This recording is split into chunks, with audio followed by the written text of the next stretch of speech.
الحمد لله وحده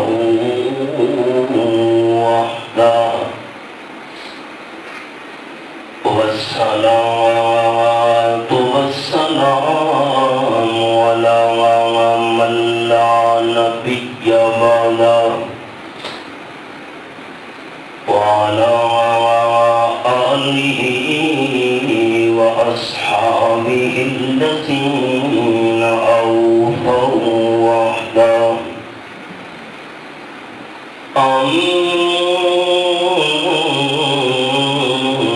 أما بعد فأعوذ بالله من الشيطان الرجيم. بسم الله الرحمن الرحيم.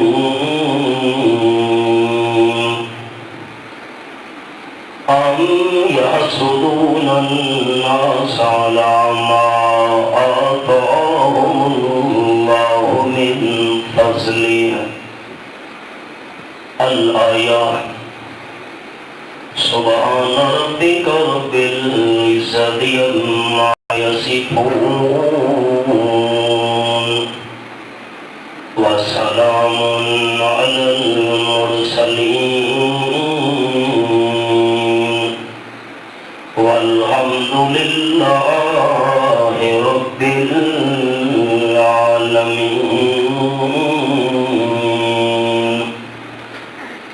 إن الله وملائكته يصلون على النبي يا أيها الذين آمنوا صلوا عليه وسلموا تسليما.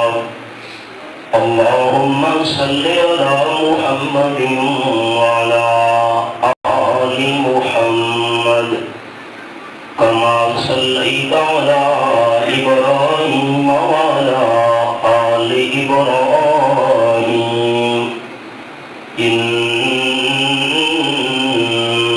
حميد مجيد. اللهم بارك على محمد وعلى آل محمد كما باركت على إبراهيم وعلى آل إبراهيم إنك حميد مجيد.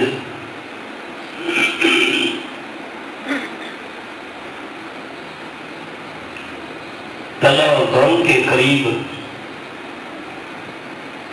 ایک چھوٹا سا گاؤں ہے سنگوالا. وہاں پر ایک برد درویش شیخ التفسیر حضرت مولانا محمد زمان صاحب رحمۃ اللہ علیہ گزرے ہیں، جو رئیس المفسرین، سند المحدثین، قدوۃ الصالحین حضرت مولانا حسین علی رحمۃ اللہ علیہ ان کے شاگرد رشید تھے. کچھ عرصہ حضرت مولانا محمد زمان صاحب نے تھمے والی میں گزارا. کچھ عرصہ انہوں نے حکیم عبدالرحیم خان صاحب کی مسجد میں گزارا. کچھ عرصہ مسجد کسامہ مانی کھنڈوالی میں بھی. اس علاقے کے اندر ان کی بڑی خدمات ہیں. رب العالمین نے ان کو بیان کرنے کا بڑا عجیب ملکہ عطا فرمایا تھا. شیخ التفسیر حضرت مولانا محمد امیر صاحب رحمۃ اللہ علیہ میانہ محلہ میاں والی والوں نے فرمایا کہ ایک دفعہ حضرت مولانا محمد زمان صاحب رحمۃ اللہ علیہ نے تھمے والی میں بیان کیا 4 یا پونے 4 گھنٹے. جب صبح صادق کا وقت ہونے لگا تو حضرت مولانا محمد زمان صاحب رحمۃ اللہ علیہ نے حضرت مولانا حسین علی صاحب رحمۃ اللہ علیہ کے حوالے سے یہ جملہ سنایا. یہ میں نے آپ دوستوں کو سارا تعارف کرایا ہے صرف ایک جملے کے لیے. 4 یا پونے 4 گھنٹے بیان فرمانے کے بعد حضرت مولانا محمد زمان صاحب رحمۃ اللہ علیہ نے فرمایا کہ حضرت وہاں والے رحمت اللہ علیہ فرمینے ہن ایک ڈوڑا نہیں مقدا کسے دکھیے گایا آئی. حضرت سے فرمینے وہاں والے رحمت اللہ علیہ ایک ڈوڑا نہیں مقدا کسے دکھیے گایا آئی.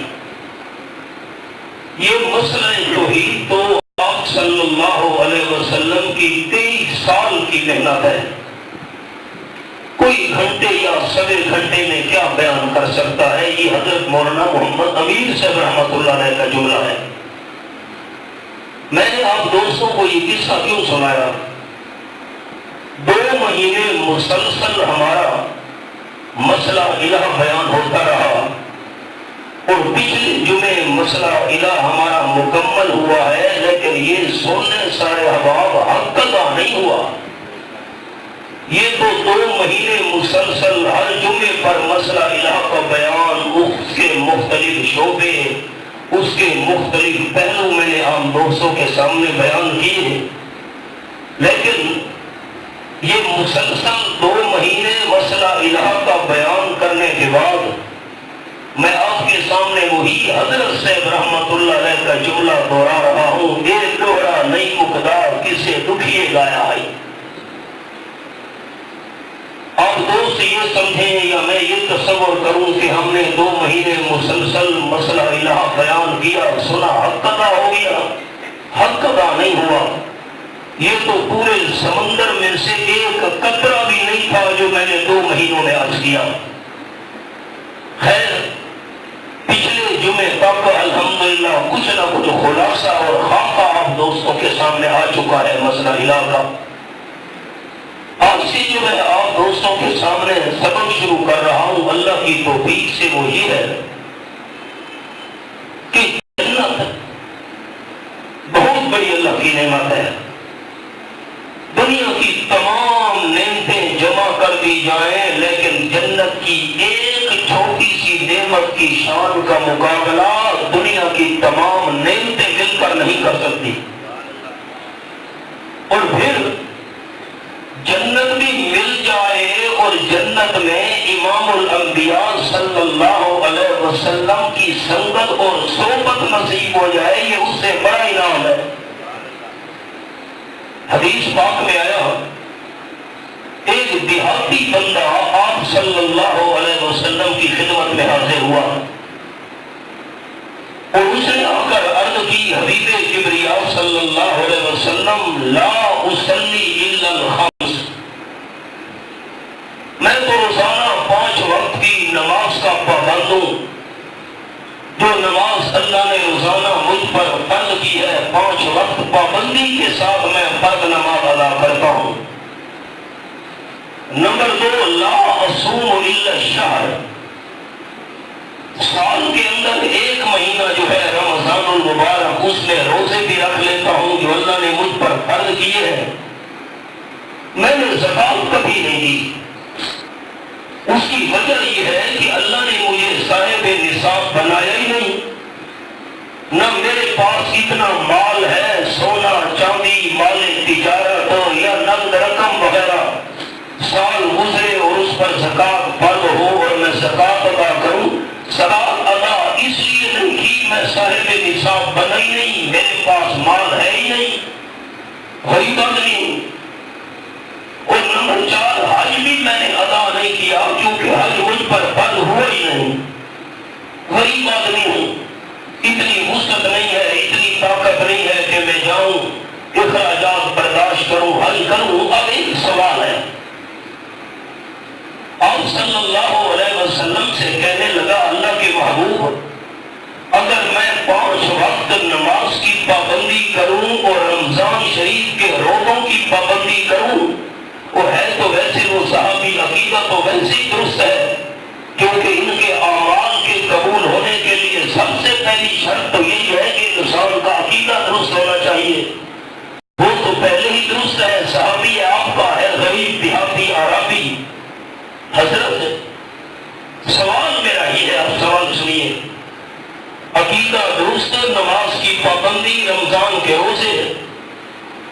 این آن اذا مت، یہ سوال ہے، اگر میں فوت ہو گیا، فوت ہونے کے بعد مجھے مقام کون سا ملے گا؟ موت آنے کے بعد میری جگہ کون سی ہوگی؟ قال النبی صلی اللہ علیہ وسلم فی الجنہ، حبیب کبریا صلی اللہ علیہ وسلم نے فرمایا موت کے بعد تجھے جنت میں مقام نصیب ہوا۔ اور دیہاتی کا سوال، سارے میرے سوالوں میں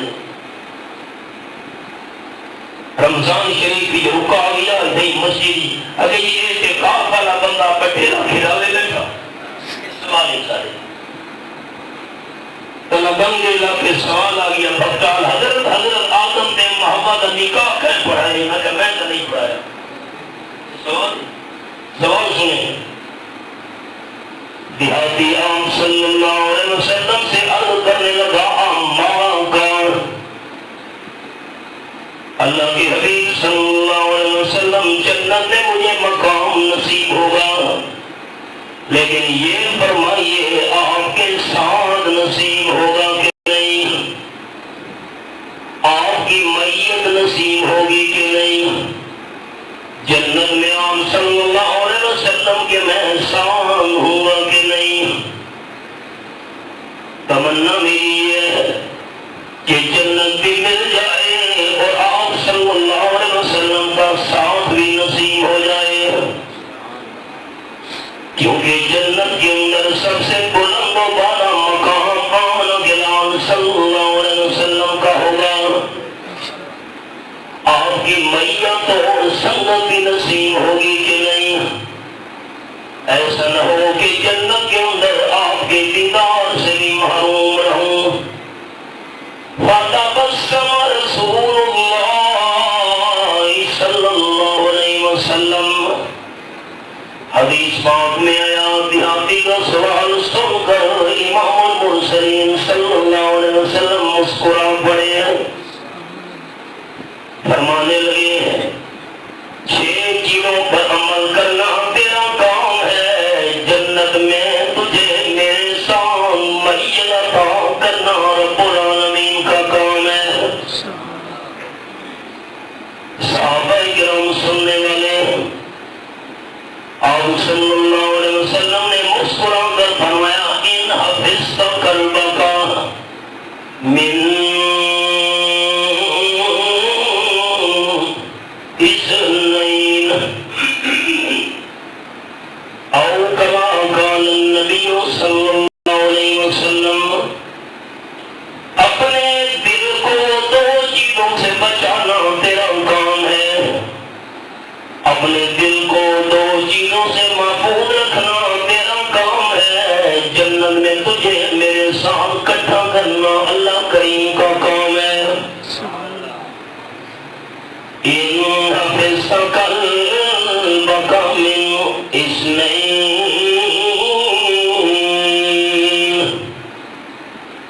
2 چیزوں سے دل کو محفوظ رکھنا۔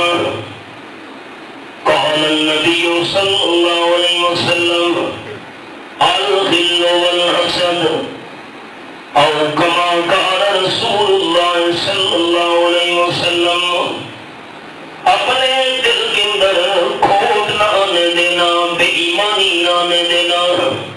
بے ایمانی اس سارے محاورے کے مطابق اتو کچھ پہ وچو کچھ بدبیتی، اپنے دل کو کھوٹ سے، بے ایمانی سے، بدنیتی سے، بری سوچ سے، یہ سارا مفہوم کر رہا ہوں۔ نمبر 2 حسد سے بچانا تیرا کام ہے، جنت میں میری میت عطا کرنا رب کائنات کا کام ہے۔ حدیث پاک میں آیا ہے آپ صلی اللہ علیہ وسلم کی محفل تھی، صحابہ کرام کی جماعت حاضر تھی، تاجدار دو عالم صلی اللہ علیہ وسلم نے فرمایا میرے ساتھیوں، دنیا کے اندر ان آنکھوں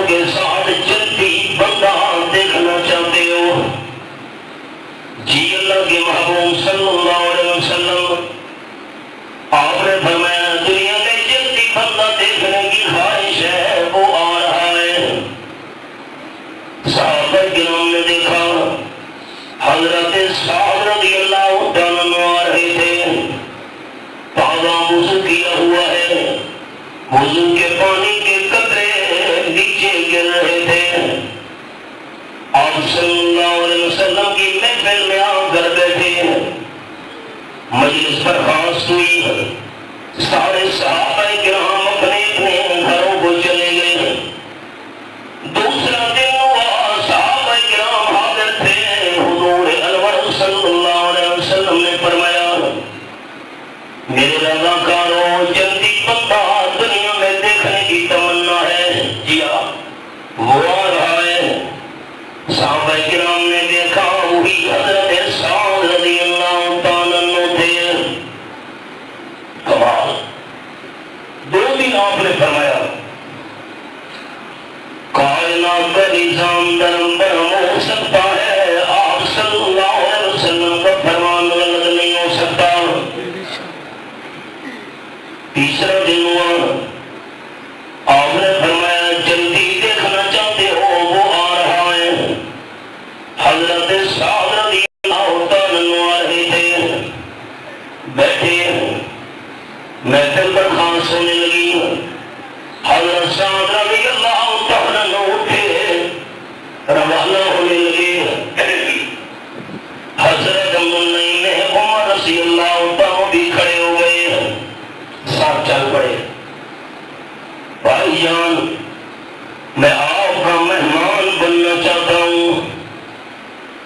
حضرت سعد نے فرمایا بسم اللہ، مہمان کو اللہ کی رحمت ہوتی ہے، چلیے میرے ساتھ۔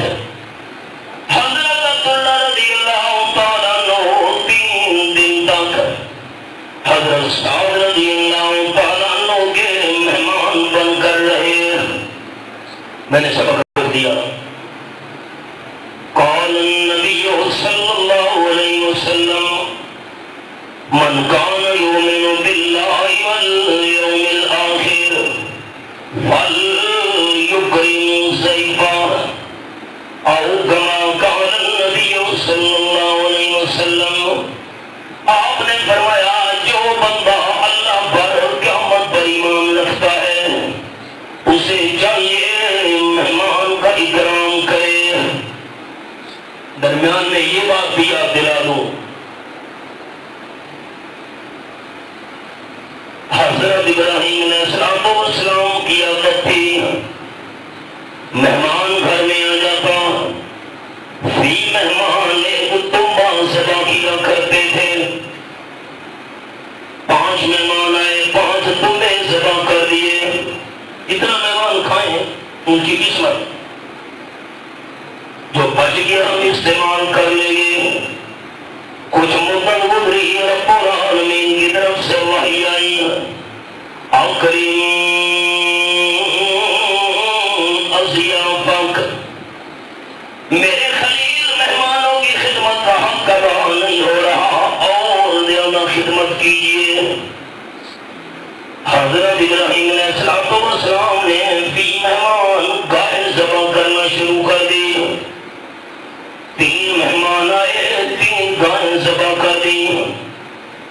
روٹین چلتی رہی، کچھ مدت گزری، رب العالمین کی طرف سے وحی آئی، اکریم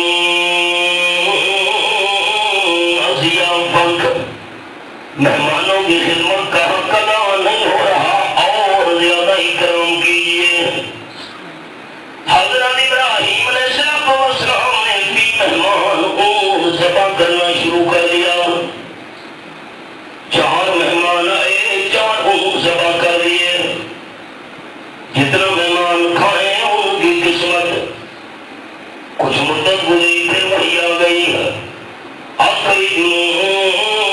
ضیافت، مہمانوں کی خدمت کا حق ادا نہیں ہو رہا، اور زیادہ خدمت کیجیے۔ اب ابراہیم علیہ السلام پریشان ہو گئے، ان سے بڑا تو حلال جانور اللہ نے زمین پر بنایا نہیں، کوئی ہے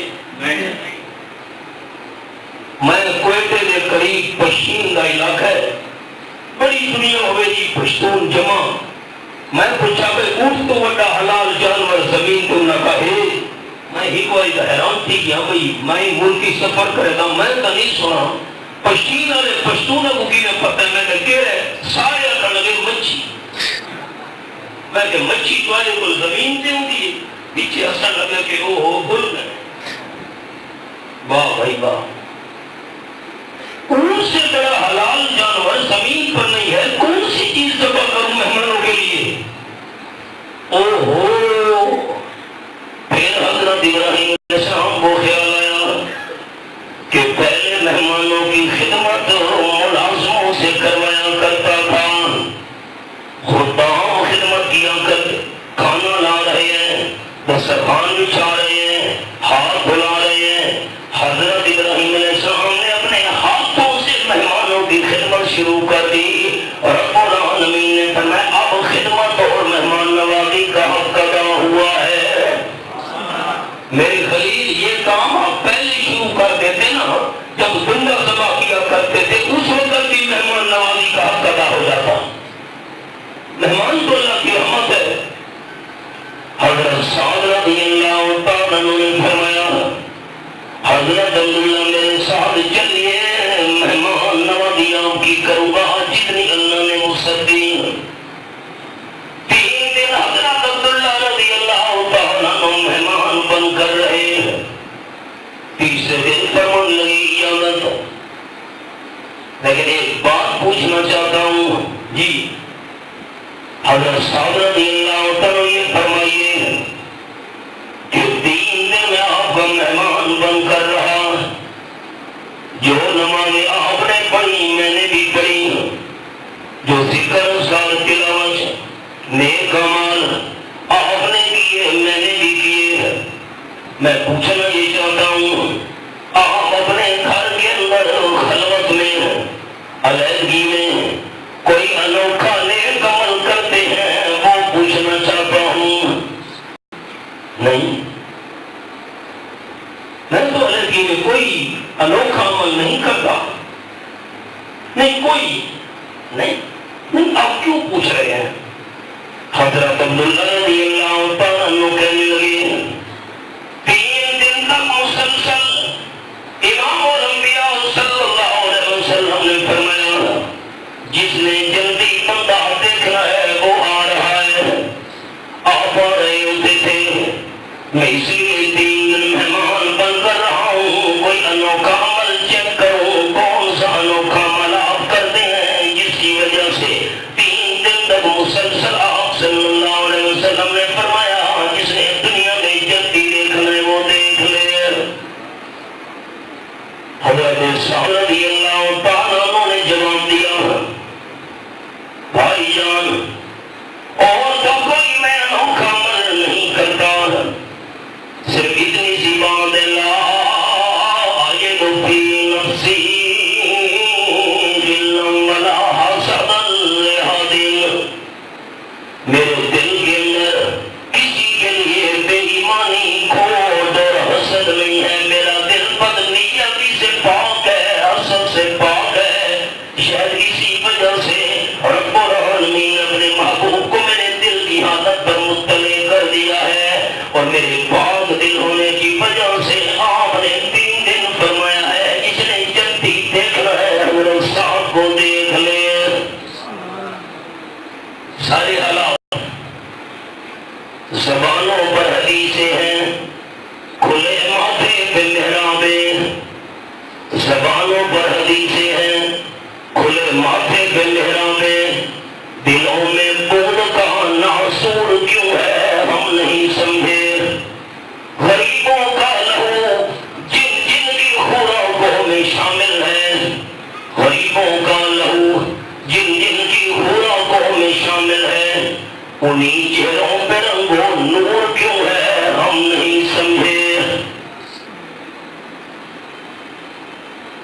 ایک ایسا ہوں پتہ لگے بھئی یہ حجامت کرنا لیں وہ کوئی خاص کام کرے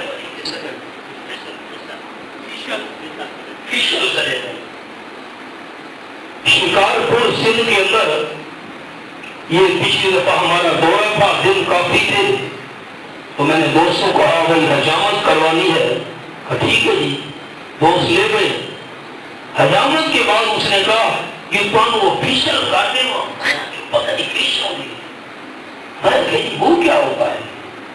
اس کا واہ جی واہ، خیر اس کا کچھ زندگی نے کوئی اردو رلا ملا کے گل سمجھائی، میں ان کو نہ بھی اکے جی وہ کچھ کریمہ لاؤنیاں پونیاں تھے، کچھ مساج کرنے پونے تھے۔ میں کہ یار میں تو سنے کری اصل میں کتنا چیزاں ہیں، اس کا واہ جی واہ، بڑے بڑے لوگ آتے کروانے کے لیے۔ تب ہمیں پتہ چلا یہ جو ہم فیس بک پر دیکھتے ہیں یا واٹس ایپ پر یا میڈیا پر کہ ان کے چہرے چمک رہے ہوتے ہیں، اصل یہ کام کروا کے آتے ہیں، ان کے کالے سے آئے ایک کام کرا کے آتے ہیں۔ اے خدایا وہ کریمہ لوائیاں تے مساج کرے تے پتہ نہیں کن کے وہ تو بڑی ساری ہوئی فیس کے یہ تم چہرے چمکتے پہنے غریبوں کا لہو جن جن کی خوراکوں میں شامل ہے، غریبوں کا لہو جن جن کی خوراکوں میں شامل ہے، انہی چہروں پہ رنگ و نور کیوں ہے ہم نہیں سمجھے۔ آپ صلی اللہ علیہ وسلم نے دیہاتی کو فرمایا ان حفظ قلبک من اثنین الغل والحسد، اپنے دل میں کھوڑ بھی نہیں رکھنا، بے ایمانی بھی نہیں۔ حدیث پاک اور سنیں، خیر بھائی اللہ حضرت جلیل رضی اللہ تعالیٰ عنہ نے اپنے خادم کو بھیجا، یہ دن میں منڈی میں جاؤ گھوڑا خرید کر لے آؤ۔ حدیث پاک میں آیا خادم پہنچا، گھوڑے کا سودا کیا، گھوڑے کے مالک کو کہا تم بھی ساتھ آؤ گھوڑا پہنچا دو۔ مالک ساتھ آیا گھوڑا لے کر، حضرت جلیل رضی اللہ تعالیٰ عنہ نے پوچھا کتنے میں سودا ہوا ہے؟ خادم نے کہا 300 درہم میں۔ حضرت جلیل رضی اللہ تعالیٰ نے مالک کو فرمایا اگر میں تجھے 400 درہم دے دوں تیرا کیا خیال ہے؟ بسم اللہ، 400 میں تو 500 دلا دیا ہوں۔ حضرت جلیل نے فرمایا میں تجھے 500 درہم دے دوں۔ واہ جی واہ، میں تو 300 پر بھی خوش تھا۔ حضرت جلیل نے فرمایا میں تجھے 600 درہم دے دوں، پھر کمال ہے، پھر فرمایا 700 درہم دے دوں۔ جیڑی قیمت سودا اس دن ڈبل بڑھ گئے، بندہ حیران کھڑے رہتے۔ جلیل رضی اللہ تعالیٰ نے فرمایا میں تجھے 800 درہم دوں گا۔ خادم حیران ہونے کی حضرت 300 درہم پر راضی تھا، آپ 800 درہم دینا چاہتے ہیں۔ حضرت جلیل رضی اللہ تعالیٰ نے فرمایا میں نے آپ صلی اللہ علیہ وسلم کی حال مبارک پر بیعت کی تھی کہ ساری زندگی ہر مسلمان کی خیر خواہی کروں گا۔ اس گھوڑے کے مالک کو گھوڑے کی اصل قیمت کا پتہ نہیں تھا، یہ تو میں جانتا ہوں۔ اصل میں گھوڑا 800 درہم کا ہے، یہ لاعلم تھا 300 درہم بھی اس نے سودا کر لیا، کیونکہ آپ صلی اللہ علیہ وسلم سے میں نے بیعت کی ہوئی ہے ہر مسلمان کی خیر خواہی کرنی ہے، اس لیے 300 کے بجائے 800 درہم دے رہا ہوں۔ سارے حالات کے ہی خدا کی قسم انسان ماحول دیکھے دل پھٹتا ہے بندے کا۔ دوسرے کے پاس کوئی کمال ہے، نعمت ہے، ہم برداشت نہیں کر سکتے، ہے کیوں اس کے پاس؟ حسد کس چیز کو ہے؟ دوسرے کے پاس جو نعمت ہے بندہ یہ تمنا کرے ہائے اس کو نہ ہو گیا، ایدے کو کیوں ہوئے، اس کو چلی وجہ میں دے کو تھانے ہو گئے تھے تھانے ایدے کو نہ ہو گیا۔ یہ میرے سامنے رب العالمین کی نازل کتاب، سورت کا نام سورت المیدان۔ رب العالمین نے منظر بیان فرمایا وَاتْلُ عَلَيْهِمْ نَبَأَ بَنِي آدَمَ بِالْحَقِّ إِذْ قَرَّبَا قُرْبَانًا فَتُقُبِّلَ مِنْ أَحَدِهِمَا وَلَمْ يَتَقَبَّلْ مِنَ الْآخَرِ آیت نمبر 27 میرے حبیب صلی اللہ علیہ وسلم ان کے سامنے حضرت آدم علیہ السلام کے دو بیٹوں کا قصہ تلاوت کیجیے. ٹھیک ٹھیک. ایک کا نام حابیل، دوسرے کا نام قابیل. اذ قربا قربانا، دونوں نے اللہ کے ہم پر چیز پیش کی. اس دور کے اندر قبولیت کا عنوان یہ تھا جس بندے کی چیز اللہ کریم قبول کر لیتا، نظر و نیاز منظور کر لیتا، قربانی قبول کر لیتا، آسمان سے آدم اس چیز کو جلا دیا کرتی تھی. یہ نشانی تھی کہ اللہ کریم نے یہ چیز قبول کر لیا ہے. انشاءاللہ حج کے مہینے میں عرض کروں گا اس امت میں اللہ نے یہ قانون تبدیل کر دیا. حابیل نے موٹا پودا تمبا رکھا میدان میں اور قابیل نے پرانی گھاس کا ایک گٹھا باندھ کر میدان میں رکھ دیا. آسمان کی طرف سے آ گئی، حضرت حابیل کے تمبے کو جلا دیا اور قابیل کی پرانی گھاس والا گٹھا ویسے کا ویسے پڑا رہا. اب خیال جو سبق سننا ہے، مفسرین کرام رحمہ اللہ نے لکھا قابیل کے دل میں حسد پیدا ہوا، اس کی جین کیوں قبول ہو گئی ہے. یہ حسد والا گناہ سب سے پہلے قابیل کے دل میں پیدا ہوا. کہنے لگا تیری چیز کیوں قبول ہوئی ہے، میری چیز قبول نہیں ہوئی. قال لأقتلنک، میں تجھے قتل کروں گا. میرا کیا قصور ہے بھائی، مجھے کیوں قتل کرے گا، تیری چیز کیوں قبول ہوئی ہے. حسد کا مارا قابیل یوں کہنے لگا. حضرت حابیل نے کہا انما یتقبل اللہ من المتقین، جس بندے کے دل میں تقویٰ ہو، اللہ کی رضا ہو، رب العالمین چیز اس کی قبول کیا کرتا ہے. چیز بھی عمدہ ہو، نیت بھی ٹھیک ہو. نہیں میں تجھے قتل کر کے رہوں گا. لئن بسطت الی یدک لتقتلنی ما انا بباسط یدی الیک لیقتلک انی اخاف اللہ رب العالمین. حضرت حابیل نے کہا اگر تو نے مجھے قتل کرنے کے لیے میری طرف ہاتھ لمبا کیا، میں ہاتھ باندھ کر بیٹھا رہوں گا، میں تجھے کچھ بھی نہیں کہوں گا. بھئی کم از کم اپنا دفاع کر کے نہیں، میں ہاتھ باندھ کر بیٹھا ہوں. میں کسی کے آخر پر آپ کو سناؤں گا یہ جملہ. رئیس المفسرین حضرت مولانا حسین علی صاحب رحمۃ اللہ کا اللہ نے یہ قصہ سنایا کیوں؟ پہلے قصہ سن لیں مختصر. میں اللہ سے ڈرتا ہوں میرا پیسہ جان، میں تجھے کچھ نہیں کہوں گا، میں ہاتھ باندھ کر بیٹھا ہوں.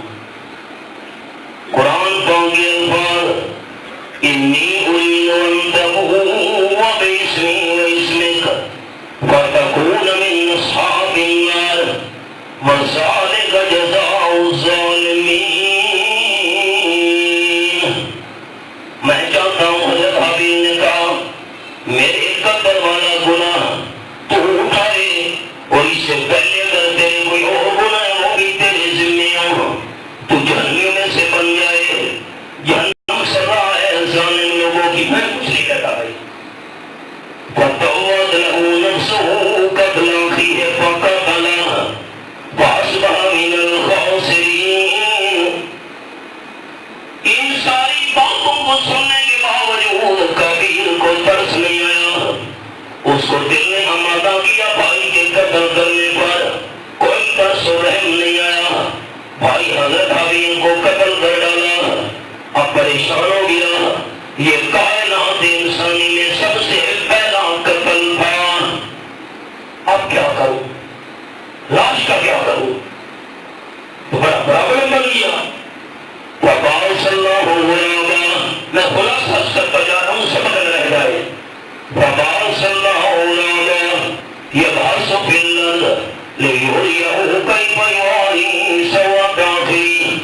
اللہ نے کوے کو بھیجا، چونچ کے ساتھ، پنجوں کے ساتھ اس نے زمین کو کھودنا شروع کر دیا، گڑھا بنانا شروع کر دی۔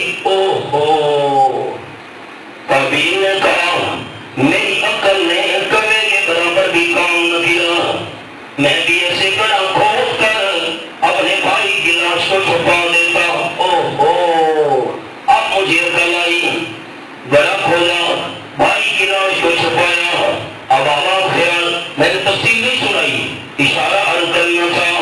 قرآن پاک کے الفاظ اللہ فرماتے ہیں من اجل ذالک كتبنا علی بنی اسرائیل انہ من قتل نفسا بغیر نفس او فساد فی الارض فکانما قتل الناس جميعا ومن احیاها فکانما احیا الناس جميعا۔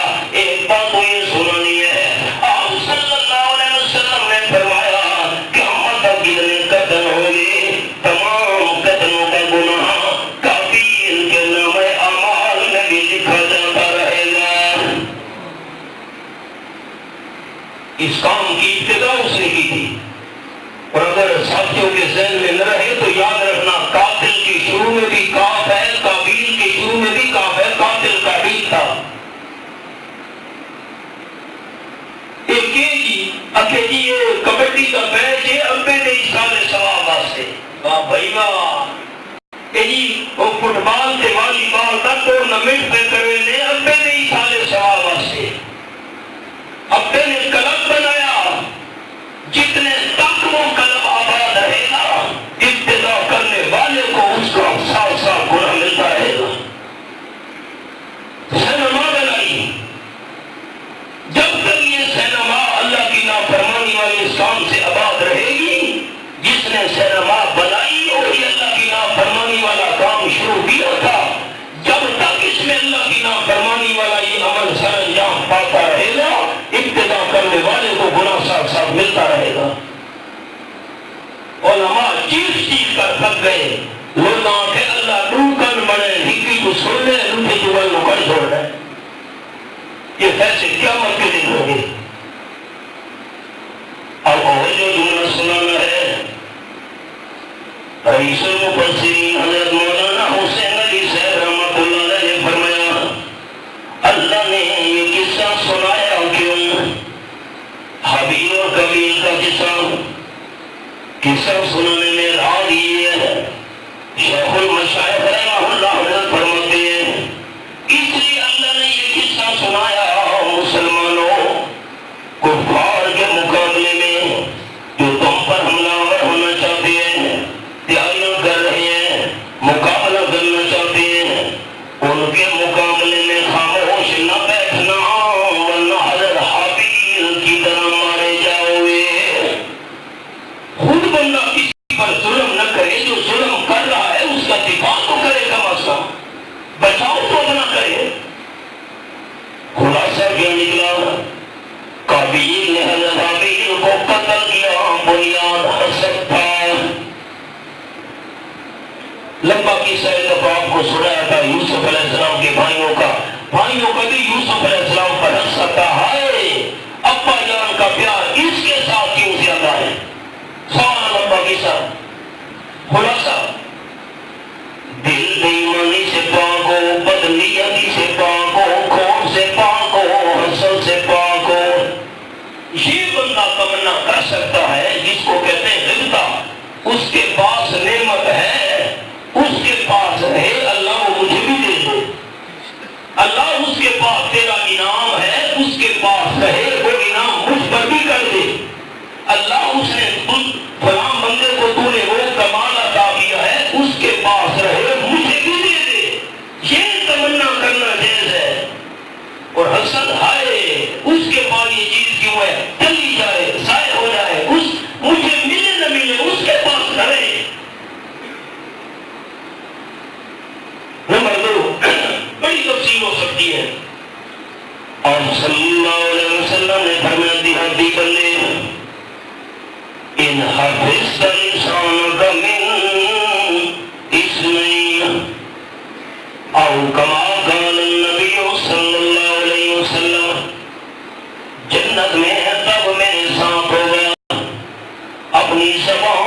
بھی دو چیزوں سے محفوظ رکھنا۔ صحابہ کرام سننے والے ہیں، حبیب کبریا صلی اللہ علیہ وسلم نے فرمایا الغیبۃ والکذب او کما قال النبی صلی اللہ علیہ وسلم، غیبت سے بھی اپنی زبان کو بچانا، جھوٹ سے بھی اپنی زبان کو محفوظ رکھنا۔ وہ بندے کٹے تینے پیچھے قبیلہ شروع۔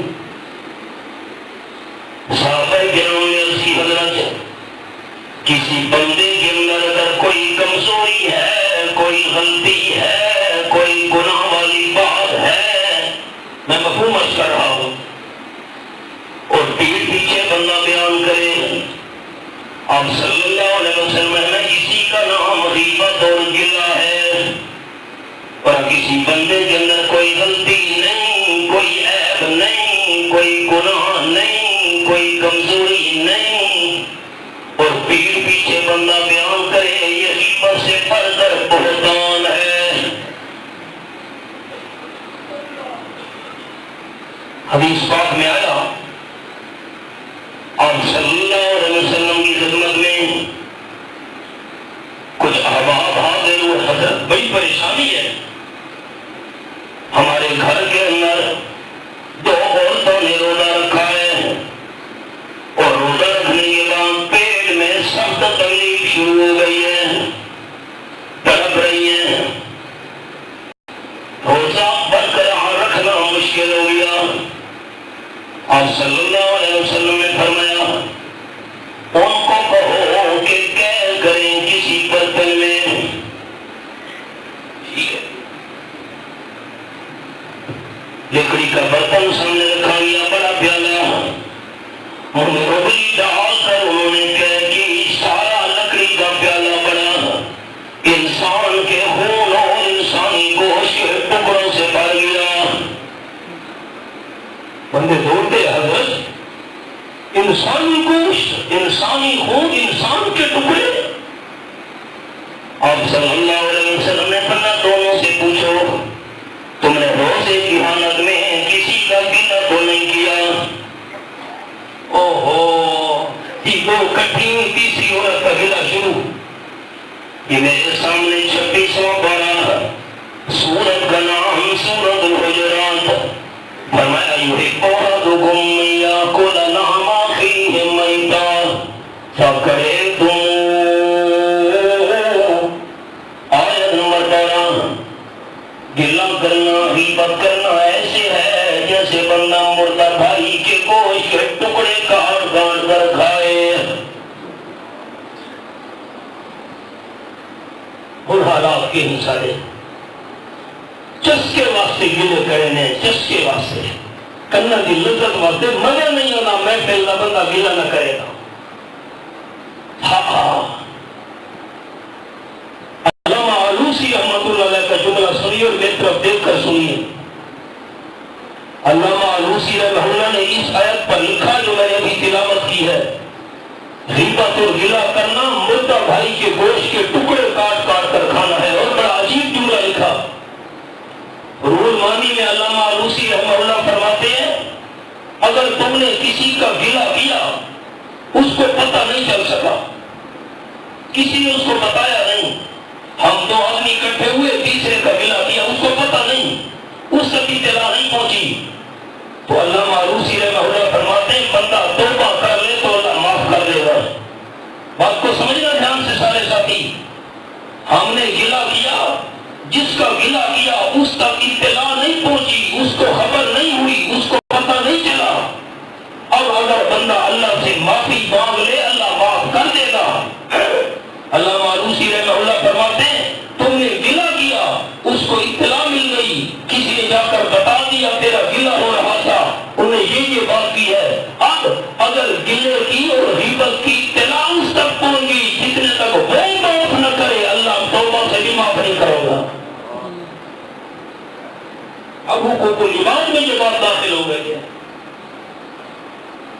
والکذب، جھوٹ سے بھی اپنی زبان کو بچانا۔ دکاندار میں استاد جی جھوٹ نہ بولا تو سودا نہیں ملنا، گاہک نو اعتبار نہیں آتا،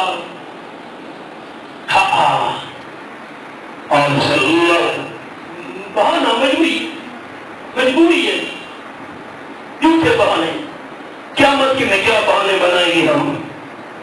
ہائے ہائے، سورۃ یاسین یہ میرے سامنے 23واں پارہ، فرمایا الیوم نختم علی افواہہم وتکلمنا ایدیہم وتشہد ارجلہم بما کانوا یکسبون۔ آیت نمبر 65 پر میں نے انگلی رکھی ہوئی ہے۔ آپ صلی اللہ علیہ وسلم نے فرمایا جب اللہ کریم زمین کو گواہ کے طور پر پیش کرے گا، آخری پارہ سورۃ کا نام سورۃ الزلزال، فرمایا اذا زلزلت الارض زلزالها واخرجت الارض اثقالها وقال الانسان ما لها یومئذ تحدث اخبارها۔ یہ سورۃ الزلزال میں نے کھولی ہوئی ہے، آیت نمبر 4۔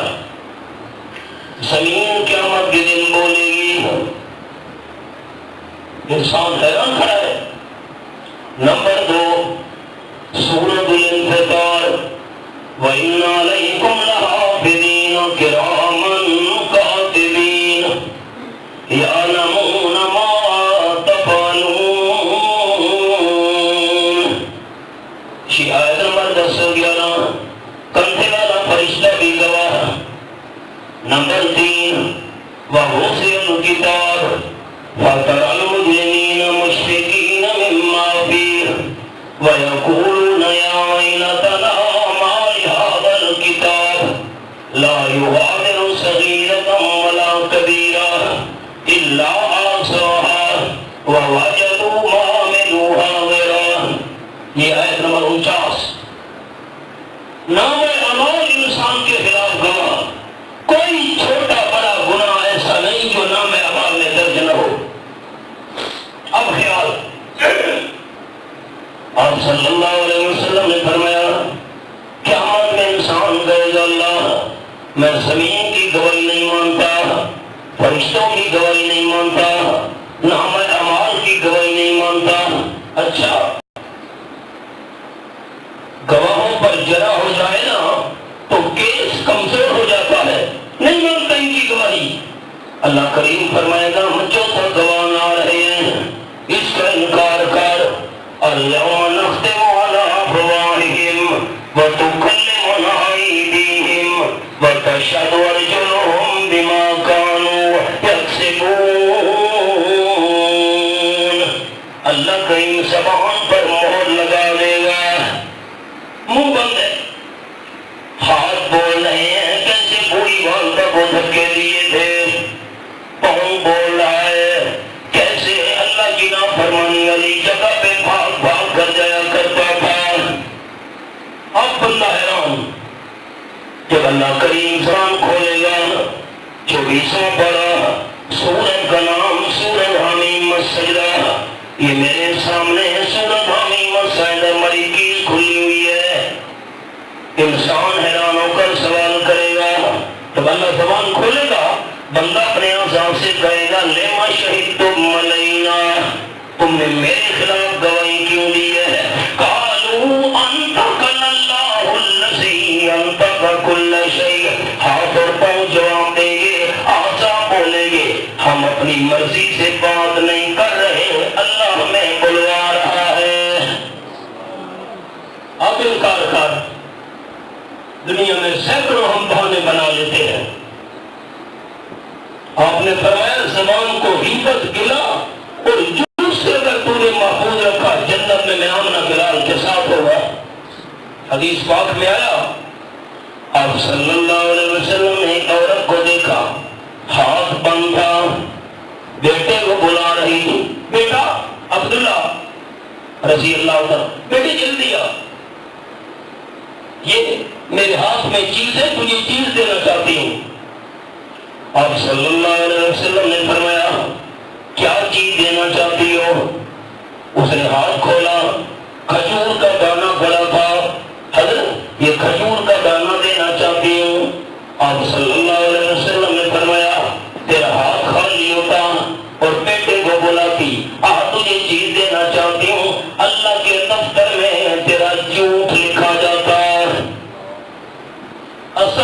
کو بلاؤ واسطے کے ہٹے کرے ہیں سو جھوٹ رہائی آپ نے مسئلہ سمجھا دیا معصوم بچے کو پہلانے کے لیے بھی جھوٹ بولنا جائز نہیں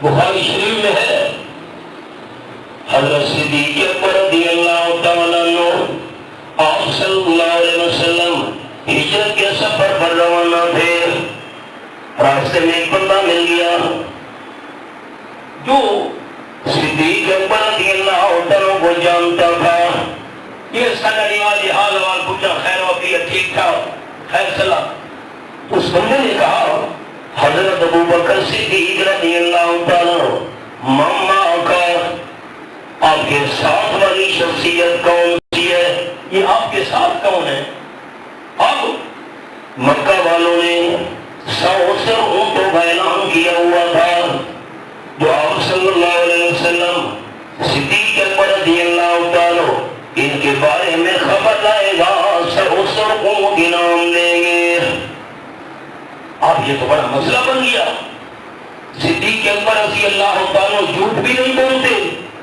کہ جھوٹ بول کر کوئی اور نام بتا دیں اور بھی سچی کرنی ہے مجبوری بھی ہے راز بھی اب نہیں کرنا اس نے کہا یہ ساتھ والا بندہ کون ہے حضرت صدیق اکبر رضی اللہ تعالیٰ نے فرمایا هذا الرجل يهدي السبيل عرب کے لوگوں کی عادت تھی راستے کا پتہ نہ ہوتا پیسے دے کر اجرت دے کر مزدوری دے کر کسی رہبر کو ساتھ لے لیا کرتے تھے میں تجھے مزدوری دوں گا مجھے راستہ بتانا میرے ساتھ چل حضرت صدیق اکبر رضی اللہ تعالیٰ نے فرمایا مجھ سے پوچھتے ہو ساتھ والا بندہ کون ہے میرے ساتھ وہ ہے جو مجھے راستہ دکھاتا ہے سننے والے بندے نے سمجھا شاید پیسے دے کر اجرت دے کر کوئی راستہ دکھانے والا بندہ ساتھ رکھا ہوا ہے اور حضرت صدیق اکبر کے دل کی نیت یہ تھی میرے ساتھ وہ بندہ ہے جو مجھے جنت کا راستہ دکھاتا ہے اس کو کہتے ہیں تولیہ بس میں تفصیل میں نہیں جاتا رئیس المفسرین حضرت مولانا حسین علی رحمۃ اللہ علیہ کے شیخ اور استاد قطب ربانی حضرت مولانا رشید احمد گنگوہی رحمۃ اللہ علیہ انگریز جج کے سامنے کھڑے تھے جنگ آزادی میں بہت بڑا کردار ادا کیا تھا حضرت گنگوہی نے گرفتار ہوئے انگریز کی عدالت میں پیش کیا گیا ہاتھ میں تصویر تھی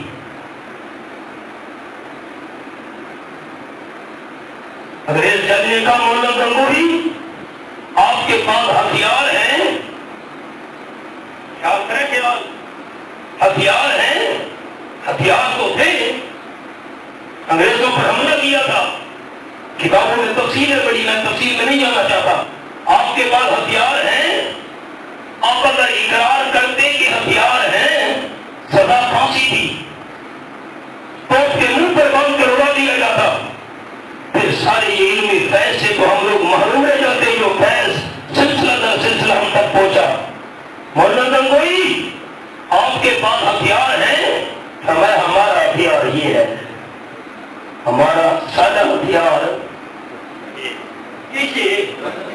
ہمارا ہتھیار جھوٹ نہیں بولا ہمارا ہتھیار یہ ہے حضرت مولانا قاسم نانوتوی رحمۃ اللہ علیہ دارالعلوم دیوبند کے بانی کھڑے تھے آپ کو جی گرفتار کرنے والے انگریز کے جاسوس پہچانتے نہیں تھے حضرت نانوتوی کو گرفتار کرنا تھا آرڈر تھا انگریز کا یہ بڑھ گئی ہے ہمارا گرفتار کرو گرفتار کرنے والے آپ پہنچے مولانا نانوتوی رحمۃ اللہ کھڑے ہیں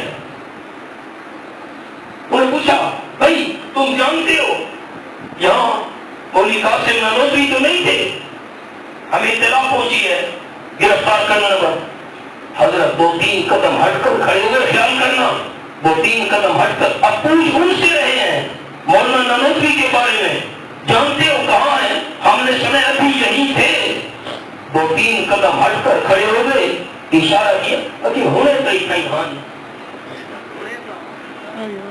واقعی تھے دو تین قدم ہٹ کر کھڑے ہو گئے. مولانا نوکری تھئی کونا نہ تکی ہونے تھئی تھئی جھوٹ بھی نہیں بولا بات بھی سچی کہہ لی. آپ صلی اللہ علیہ وسلم نے فرمایا اگر تو نے اپنے دل کو دو چیزوں سے محفوظ رکھا بدنیتی اور حسد, زبان کو دو چیزوں سے محفوظ رکھا غیبت گلہ اور جھوٹ, جنت میں آمنہ کے لال صلی اللہ علیہ وسلم کے ساتھ ہوگا. ان حفظ عینیک من اثنین, تو نے آنکھوں کو دو چیزوں سے محفوظ رکھا جنت میں میرے ساتھ ہوگا. وہ اگلے جمعے